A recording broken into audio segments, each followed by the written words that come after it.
লক্ষ্মী পূজার জন্য এখানে আলপনা দিচ্ছে আমার মা। এটা পুরোটাই মা দিয়েছে, এখনো দিচ্ছে। কি আঁকছো মা? ধান ছড়া। আর উপরে গোল গোল ওটা কি? শাখা পালা। এই পাটা আমি এঁকেছি, ডিজাইন মা করেছে। আর এই কলকাটাও আমি এঁকেছি।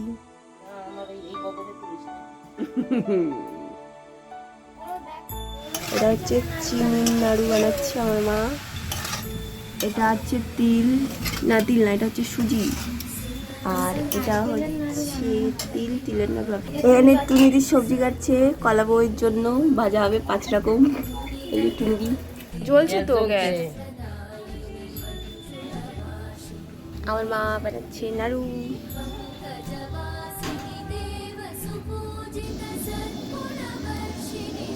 Hello friends, welcome back to my channel Shampa style.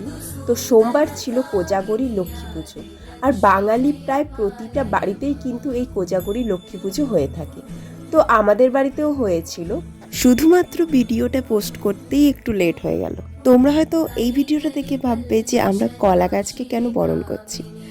আসলে আমাদের কিন্তু লক্ষ্মী পুজো কলা গাছকে সুন্দর করে সাজিয়ে কলা বউকে লক্ষ্মী হিসেবে আমাদের পুজো হয়। আমাদের ঠাকুমার দিদার আমল থেকেই আমাদের এই রীতিটা চালু আছে। মাঝখানে 2 বছর বন্ধ ছিল কলা বউ দিয়ে পুজো করা। তারপরে আমি মাকে বললাম যে যেটা আমাদের রীতি নীতি নিয়ম সেভাবেই যদি পুজো করা হয়, তো আবার নিয়মিত প্রতি বছর আমরা কলা বউ দিয়ে পুজো করছি।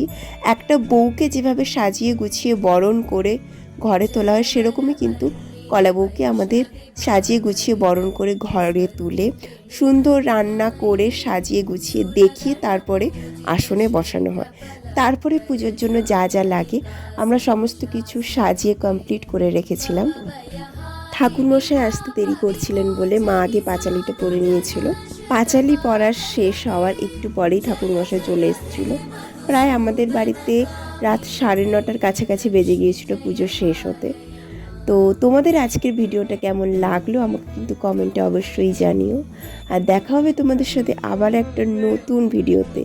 তো আজকের মতো টাটা। সবাই খুব ভালো থাকো, সুস্থ থাকো এবং সবাইকে ভালো রেখো।